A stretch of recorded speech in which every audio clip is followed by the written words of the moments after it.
Merci beaucoup et merci beaucoup de votre invitation.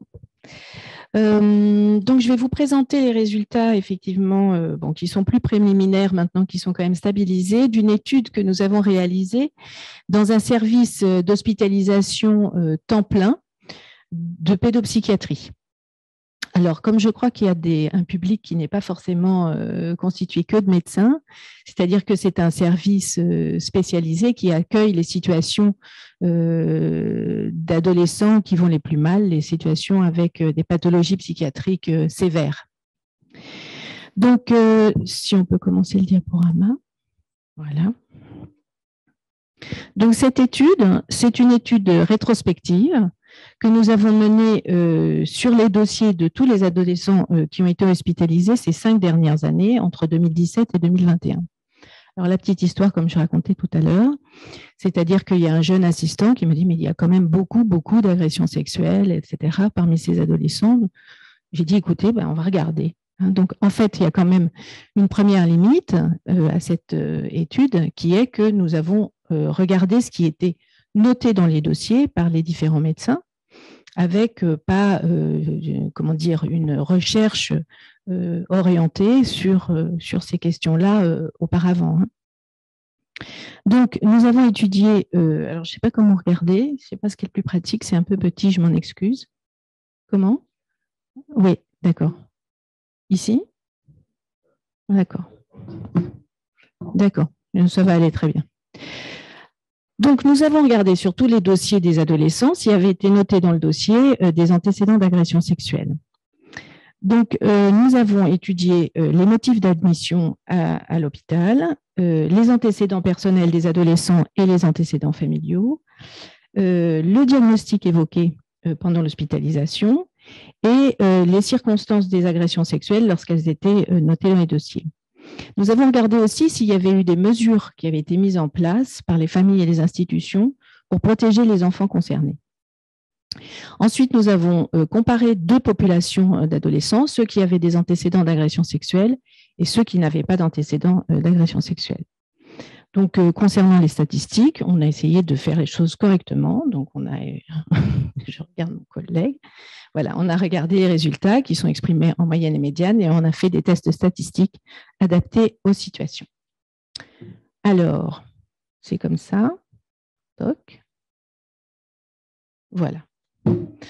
Alors, concernant les données générales, donc voilà les premiers résultats. Donc, on a étudié 141 dossiers et sur ces 141 dossiers, nous avons retrouvé 29 situations d'agression sexuelle, ce qui représente un pourcentage important, effectivement, de 20,6% d'adolescents qui avaient été victimes d'agression sexuelle dans l'enfance. L'âge moyen était de 15 ans et 8 mois et 15 ans 2 mois pour ceux qui n'avaient pas été agressés, donc il n'y a pas de différence concernant l'âge. Concernant le sexe des adolescents concernés, 60% environ de filles, ce qui veut dire quand même 40% de garçons. C'est surtout ça que je regarde. Il n'y a pas de différence significative entre les adolescents ayant été agressés sexuellement et ceux qui n'avaient pas été agressés sexuellement, même s'il y a quand même davantage de filles dans la population agressée. Le nombre d'hospitalisations et les durées d'hospitalisation n'étaient pas significativement différents. C'était un point qu'on a quand même cherché à regarder parce que c'était une question médico-économique, bien sûr, qu'on se posait. Voilà, est-ce qu'il y avait des durées? Alors, il y a une durée d'hospitalisation qui est plus longue, mais comme les répartitions sont très différentes, ça n'est pas significatif. Concernant les résultats, concernant les antécédents, hop là. Voilà. Donc, les résultats, les deuxièmes résultats qu'on a trouvés, enfin, on s'est intéressé, c'est les antécédents familiaux. Bon, sans surprise, on trouve des antécédents d'agression sexuelle de façon significative au millième. Donc, évidemment, les parents des adolescents ayant été agressés sexuellement avaient eux-mêmes des antécédents d'agression sexuelle. Tout le monde le sait, mais c'est quand même intéressant de le montrer dans cette population.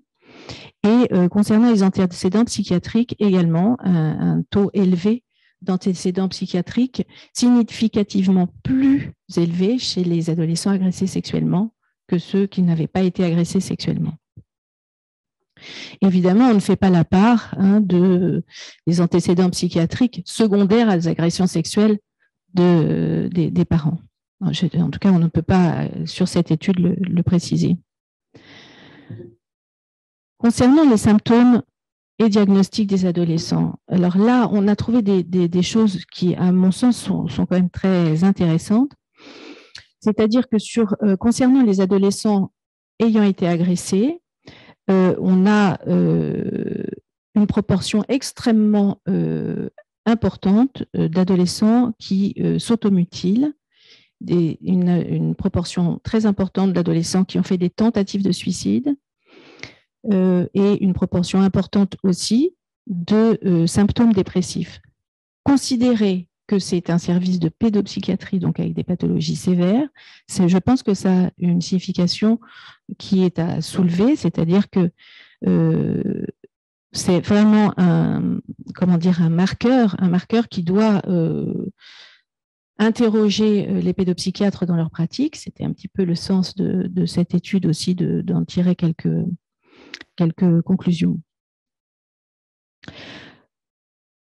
Au niveau diagnostic, ce qui est significatif, c'est que nous avons beaucoup plus de troubles de la personnalité limite. C'est le seul diagnostic qui a été fortement associé aux antécédents d'agression sexuelle.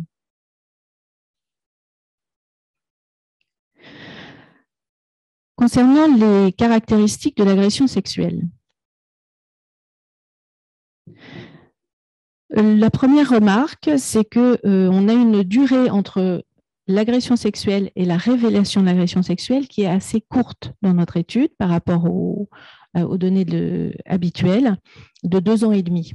Donc, peut-être que ça concerne des adolescents particulièrement impactés, disons, et donc qui font des révélations, ou en tout cas qui sont très symptomatiques, qui amènent à des prises en charge et des révélations. Bon, c'est une question, je n'ai pas forcément la réponse. L'âge moyen de l'agression sexuelle, c'est un âge moyen habituel qui est autour de 11 ans. Le sexe féminin, on l'a déjà dit, 60% de filles. L'âge moyen de la révélation, c'est 13 ans et demi, disons. Et la durée entre l'agression et l'hospitalisation est autour de 4 ans, un petit peu plus que 4 ans. Donc, en fait, une période assez brève entre l'agression et l'hospitalisation pédopsychiatrique. Un nombre assez important quand même, 30% ont été révélés pendant l'hospitalisation. Je souligne ce point parce que ça aussi, ça peut amener à des préconisations concernant notamment, si on lit, je vais les faire après. Je regarde, madame. Les adolescents donc, ont été crus par leur famille dans 70% des cas, 2 tiers des cas. Et malheureusement, je ne sais pas, en tout cas, il y a eu seulement dans la moitié des cas une plainte, une suite judiciaire et une mesure de protection de l'enfance dans 60% des cas. Ce qui quand même pose des questions par rapport à la prise en charge de ces enfants agressés. Donc, je ne serai pas très longue, je vais parler directement de la discussion. Donc, cette étude, il me semble qu'il n'y a pas beaucoup d'études qui ont été menées. Ça pose des questions un petit peu délicates qu'on développera peut-être après. Comment mener des études sur des enfants agressés sexuellement, ce n'est pas facile au plan éthique, disons. Donc, pour résumer, donc il y a un nombre important dans notre étude d'adolescents hospitalisés dans un service de pédopsychiatrie qui ont été victimes d'agressions sexuelles. Donc, l'intuition comme ça de mon assistant était juste. Bien sûr, il y a plus de filles, mais quand même, je souligne la proportion notable de garçons. On ne s'attendait pas forcément.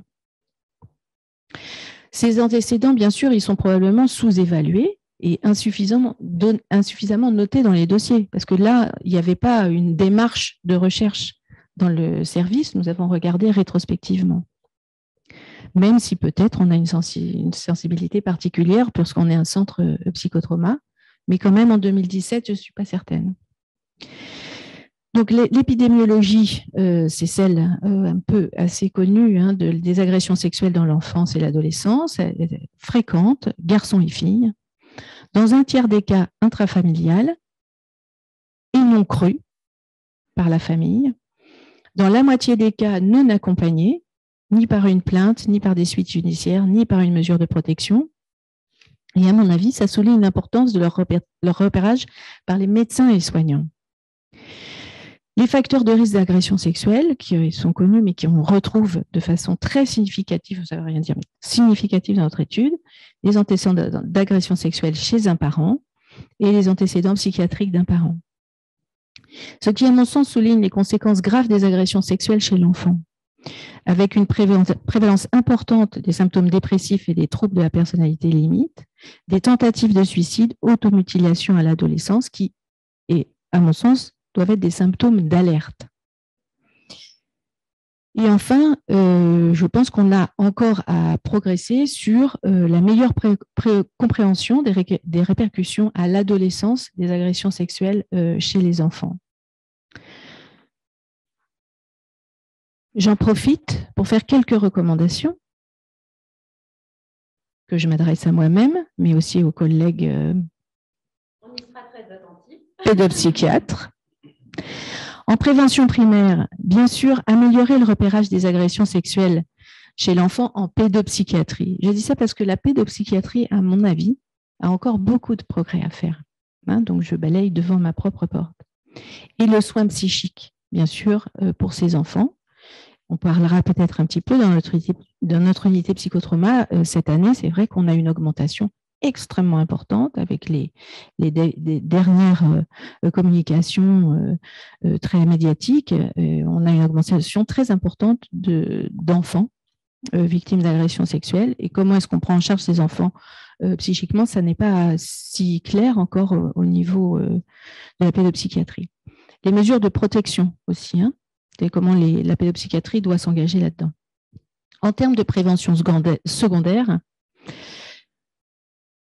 pour des adolescents qui font une tentative de suicide et ou s'automutilent et ou ont des traits de personnalité limite, je pense que l'attention des pédopsychiatres doit se porter sur l'existence d'agressions sexuelles dans l'enfance. C'est facile à dire, pas facile à faire. Peut-être on en reparlera. Comment est-ce qu'on interroge un adolescent? Ça n'est pas facile. Et pourquoi il faut... Alors, ça viendra dans la discussion. Pourquoi est-ce qu'il faut faire attention à ça? C'est que, évidemment, il y a le processus adolescent qui se trouve très fragilisé par des antécédents d'agression sexuelle dans l'enfance. Je fais une recommandation que j'ai depuis longtemps dans ma petite tête, pour d'autres raisons, mais là, je le redis, c'est l'hospitalisation systématique des adolescents qui font une tentative de suicide. Pour moi, ça doit être systématique. Parce qu'on a vu quand même que 30% des agressions sexuelles étaient révélées dans un cadre d'hospitalisation. Alors là, c'était de la pédopsychiatrie. Beaucoup d'adolescents font une tentative de suicide qui n'est pas aussi grave au point, enfin qui n'est pas grave au point de nécessiter une hospitalisation pédopsychiatrique, mais qui ont beaucoup de bénéfices à être hospitalisés dans un service de pédiatrie, à condition qu'il y ait les moyens de prise en charge, de soins psychiques, psychologiques et pédopsychiatriques dans les services de pédiatrie. Si on pouvait avancer sur cette question-là en France, je pense qu'on avancerait sur beaucoup de domaines. Que ce soit des adolescents qui étaient agressés sexuellement ou non, la tentative de suicide de l'adolescent est, à mon avis, pas à prendre à la légère. Et eh bien, j'en ai terminé.